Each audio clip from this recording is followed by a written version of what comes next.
अब हमसे और दौड़ा नहीं जाता। मैं तो कैलाश लौट जाना चाहता हूँ।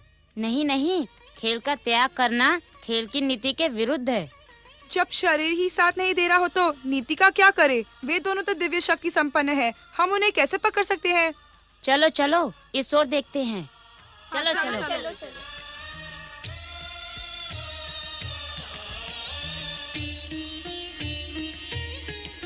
बड़े भैया कार्तिकेय, हमें पकड़ना तो दूर, वे हम तक पहुंच भी नहीं सकते। मयूरेश्वर, अपने प्रतिद्वंदी को निर्बल नहीं समझना चाहिए। अर्थात उन्हें छकाने का हमें और कोई प्रयास करना चाहिए। अवश्य, विजय प्राप्त करने के लिए अपने प्रतिद्वंदी को छकाना नीति सम्मत है। मयूरेश्वर, असफलता केवल यही सिद्ध करती है कि सफलता का कार्य पूरे मन से नहीं किया गया है। प्रश्न सफलता और असफलता का नहीं है बड़े भैया। तो प्रश्न किसका है? प्रश्न तो अपने साथियों पर दया का है। दया का? हाँ बड़े भैया, हम दोनों दिव्य शक्ति संपन्न हैं। बेचारे शिवगणों के बालक तो साधारण है। क्या अपनी शक्तियों का प्रयोग उनके विरुद्ध अन्याय नहीं होगा? परंतु मयूरेश्वर, हम तो उनके साथ साधारण बालकों के समान ही खेल रहे हैं। महादेव शिव और महादेवी शिवा के पुत्र साधारण में भी असाधारण ही रहेंगे।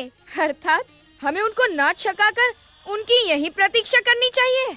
बड़े भैया, यदि हम प्रतीक्षा करने लगेंगे तो वे हमें पकड़ लेंगे और हमारी असफलता यही सिद्ध करेगी कि हमने सफलता का प्रयास ही नहीं किया। तुम उचित कह रहे हो मयूरेश्वर।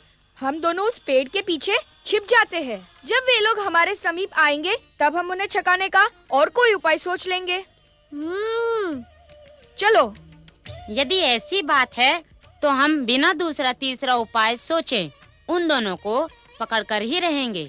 बड़े भैया कार्तिकेय को भले ही हम पकड़ ना पाए, परंतु श्री गणेश अपनी दिव्य शक्तियों का प्रयोग न करे तो हम श्री गणेश को अवश्य ही पकड़ पाएंगे। श्री गणेश को क्यों?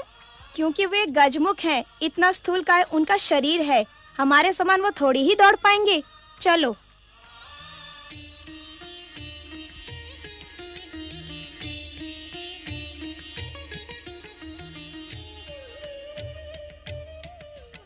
आश्चर्य तो मुझे इस बात का हो रहा है गणेश कि तुम गजमुख होकर भी मेरे साथ इन ऊंचे नीचे स्थानों पर कैसे चढ़ जाते हो। बड़े भैया कार्तिकेय, अब हम क्या करें? क्या इनका पीछा करें? तुम बहुत चतुर हो गणेश। तुमने मेरे प्रश्न का उत्तर नहीं दिया। चलो भैया, पहले हम इनका पीछा करके इन्हें पकड़ते हैं, फिर आपके प्रश्न का उत्तर दे देंगे।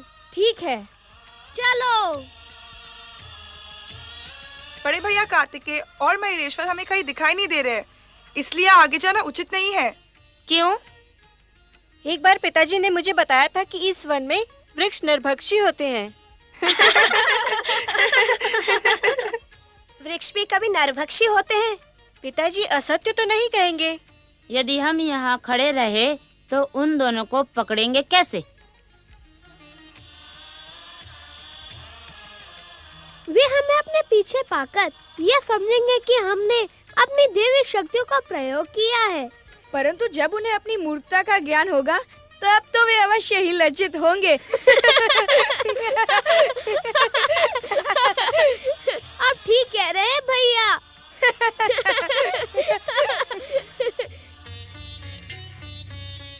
स्वामी, कहीं ये बालक श्री गणेश तो नहीं है?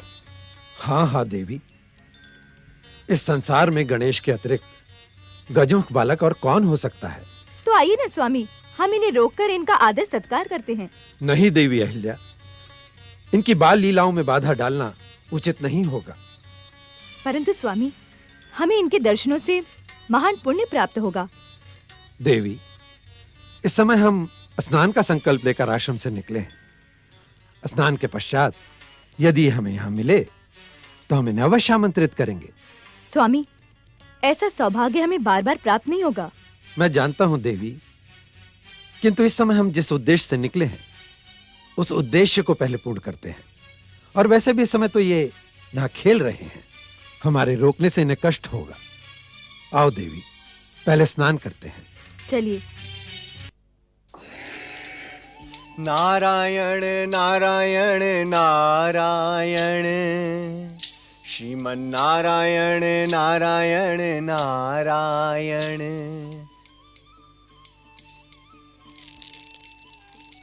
आज मैं अपनी जिज्ञासा में भटकते भटकते आर्यावर्त के दक्षिण क्षेत्र में आ पहुंचा,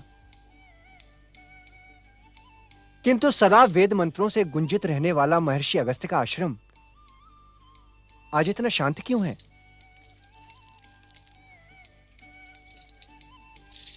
नारायण नारायण। ऐसा प्रतीत होता है कि महर्षि अगस्त्य चिंतामग्न है। नारद, अब तो तुम्हें महर्षि अगस्त्य के दर्शन करने ही होंगे। नारायण नारायण।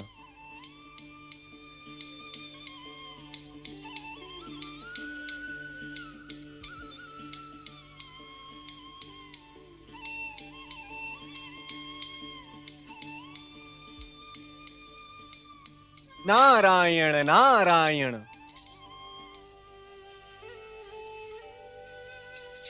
देवर्षि आप? महर्षि, श्री शैल पर्वत पर स्थित आपके आश्रम की कीर्ति संपूर्ण पृथ्वी लोक में विख्यात है, किंतु आज मैं ये क्या देख रहा हूं कि इस आश्रम में ना तो वेद मंत्रों की गूंज सुनाई दे रही है और ना ही हवन यज्ञ आदि हो रहे हैं।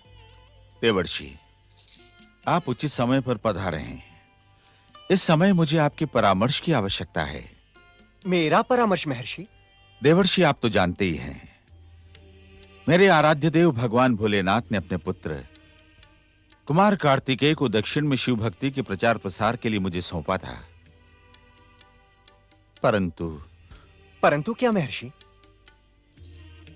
अग्रपूज्य श्री गणेश स्वयं प्रकट होकर अपने बड़े भाई कुमार कार्तिकेय को कैलाश लौटा ले गए।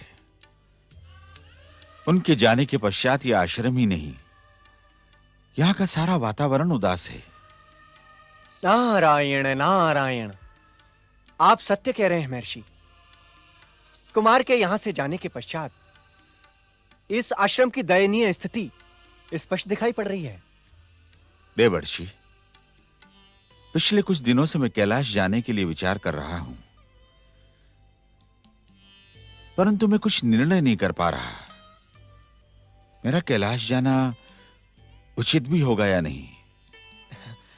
नारायण नारायण। ऋषिवर, आप तो ज्ञान के सागर हैं, बुद्धि के स्वामी हैं। इस समय मेरी बुद्धि और ज्ञान भ्रमित हो चुके हैं देवर्षि। आप ही मेरा मार्गदर्शन करें। ऋषिवर, यदि आप मुझसे पूछ रहे हैं तो मेरे विचार से इस समय आपका कैलाश जाना अनुचित होगा। ये आप क्या कह रहे हैं देवर्षि? नारायण नारायण। ऋषिवर, यदि इस समय आप कैलाश पहुंचे तो गुरु आज्ञा का सम्मान करने वाले कुमार कार्तिकेय आपके साथ आश्रम वापस चले आएंगे। तो मैं उन्हें लौटाने के लिए तो जा रहा हूं। महर्षि, इस समय कैलाश का वातावरण मयूरेश्वर श्री गणेश और कुमार कार्तिकेय की बाल लीलाओं से आनंदित है। यदि कुमार आपके साथ वापस चले आए तो उन दोनों की बाल लीलाओं में बाधा उत्पन्न होगी, जो कि अनुचित होगा। तो मैं क्या करूं देवर्षि?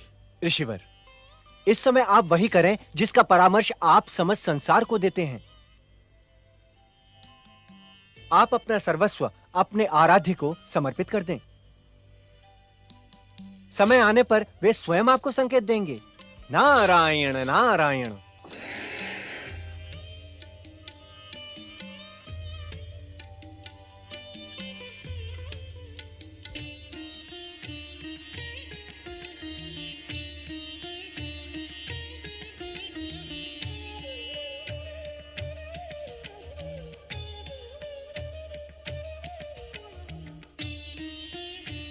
पकड़ लिया। बड़े भैया, क्या बाप भी श्री गणेश के समान दिव्य शक्तियों का प्रयोग करने लगे हैं? हमने कब दिव्य शक्तियों का प्रयोग किया? हम आपके पीछे दौड़ रहे थे और आप दोनों अदृश्य होकर हमारे पीछे आ गए। अदृश्य होकर नहीं, हम तो खेल खेल में ही तुम्हारे पीछे आ गए। खेल खेल में कोई कैसे पीछे आ सकता है? यदि आप वहाँ होते तो हमें दिखाई न पड़ते। जब तुम देखना ही नहीं चाहोगे तो हम दिखाई कैसे पड़ेंगे? अर्थात हम तुम्हारे मार्ग में एक मिट्टी के टीले के पीछे छुपे खड़े थे। तुम हमें बिना देखे ही आगे निकल गए। हमने पीछे से आकर तुम्हें पकड़ लिया। परंतु ये तो खेल के नियमों के विरुद्ध है। क्यों? पकड़ने वाले यदि पकड़े जाए तो ये खेल नियमों का विरोध नहीं होगा। भैया, अब आप ही बताएं कि इनको पकड़ने से क्या नियमों का विरोध हुआ?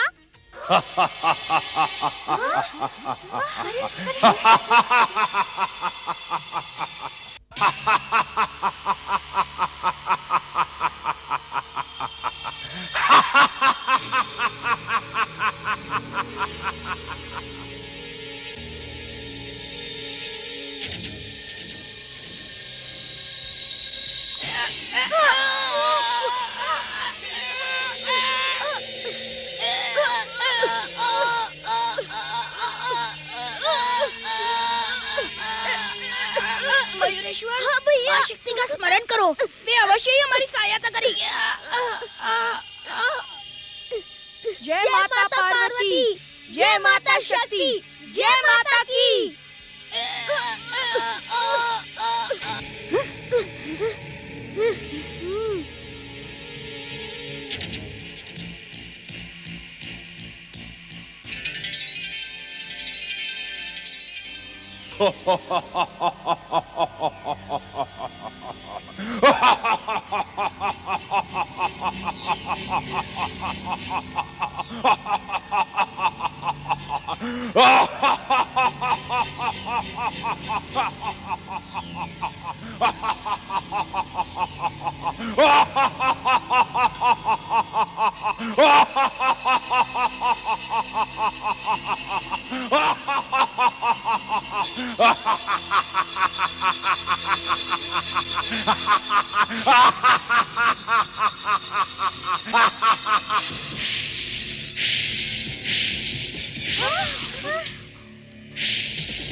मैंने कहा था ना तुम्हें, इस वन में वृक्ष नरभक्षी हैं।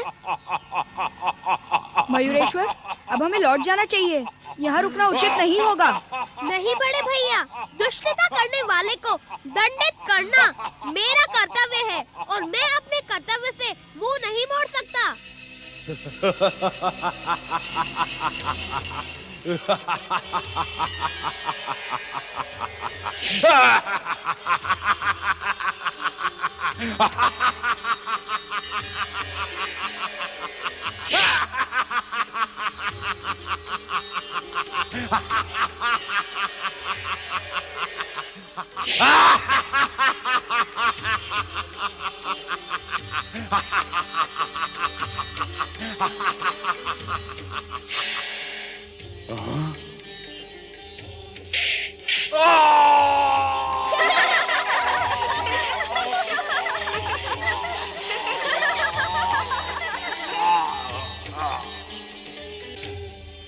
भैया कार्तिकेय और मयूरेश्वर श्री गणेश की जय।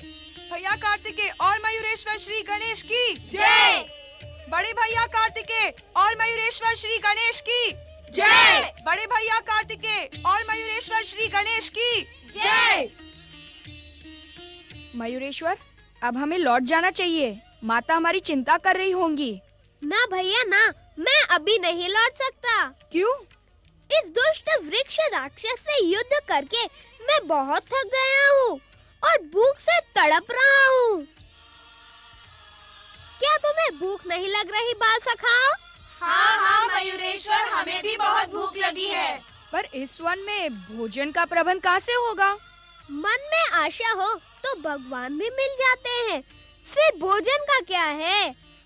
आसपास कहीं ना कहीं भोजन का प्रबंध हो ही जाएगा। देखो, उस आश्रम में हमारे भोजन का प्रबंध अवश्य हो जाएगा। नहीं नहीं मयूरेश्वर, ऐसे ही किसी के आश्रम में प्रवेश करना उचित नहीं होगा। आश्रम और ऋषि का कर्तव्य तो संसार का कल्याण करना ही है। इस समय इस आश्रम के ऋषिवर हमारी भूख का कल्याण अवश्य करेंगे। कैलाश पहुंचकर भी तो भोजन किया जा सकता है। वैसे ही हमें विलंब हो चुका है। विलंब की चिंता छोड़ो बड़े भैया, पहले पेट पूजा करो। भूखे रहना अब मेरे लिए संभव नहीं है। आओ तुम भी चलो। नहीं नहीं, मैं नहीं आऊंगा, मैं जा रहा हूँ। आओ साथियों।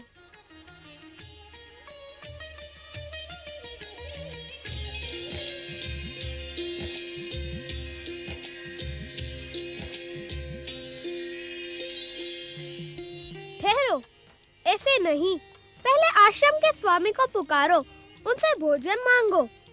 उनकी आज्ञा पर ही आश्रम में प्रवेश करो। आश्रम के स्वामी ऋषिवर हमें भोजन दे। अब हम क्या करें मयूरेश्वर? हमने आश्रम के स्वामी को पुकारा, हमारा कर्तव्य पूर्ण हुआ। अब आश्रम के भीतर चलो और भोजन ग्रहण करो।